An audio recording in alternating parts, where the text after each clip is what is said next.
going on, guys, and welcome back to another fresh episode of Media Madness. Today I'm going to be reviewing The Acolyte. This is a new Star Wars show that dropped on Disney+, and this takes place before all of the episodic films. This takes place before Episode 1, The Phantom Menace. And the premise of the show is that it's approximately set 100 years before, like I said, Episode 1, The Phantom Menace, and it sees a respected Jedi Master investigating a series of crimes that bring him into contact with a former Padawan learner and reveals sinister forces. Now guys, I said in a previous video, which I'll link it down below, that I really wasn't looking forward to this show, but I was going to go in open-minded and of course give it a chance because it's never fair to go into something with a predetermined opinion. And I thought I would wait to review this until the end of the series, the end of the season. However they're going to move forward with this project, we'll see, but I thought I would wait until it's all released so I could review it as a whole.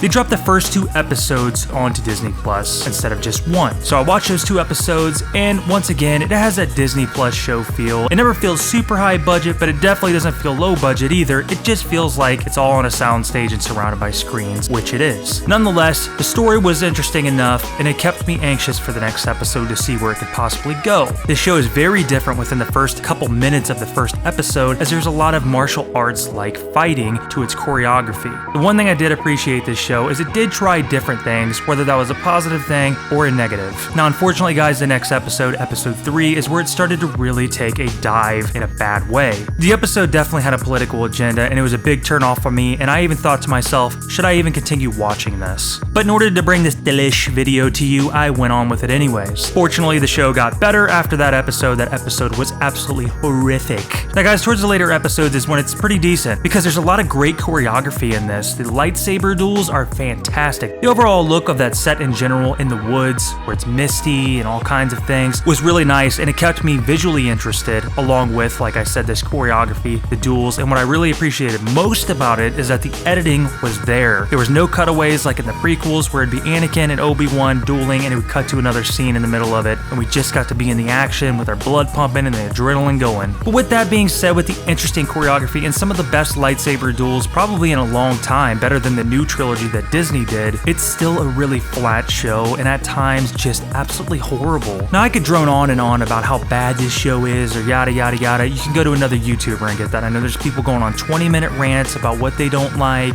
I'm not going to do that here. I'm just going to give you a main overview of the show, the good, a little bit of the bad, because I'm not going to drone on with it like I said. But guys, let's look at this in a realistic standpoint. This is going to take a couple hours of your life. We don't live forever here on Earth, so I'm going to give it to you straight. This show is not worth your time. When you're dying one day, you're not going to look back and say, man, I'm glad I watched The Acolyte. I give it the thumbs down. Guys, if you like this video, go ahead and give it a like. Go ahead and subscribe to this family if you haven't already. I'd love to have you. Thank you for your support and watching this video anyways and sticking along for it with me. I really appreciate your time. Until then, guys, I'll see you in the next vid. God bless, stay fresh, and peace.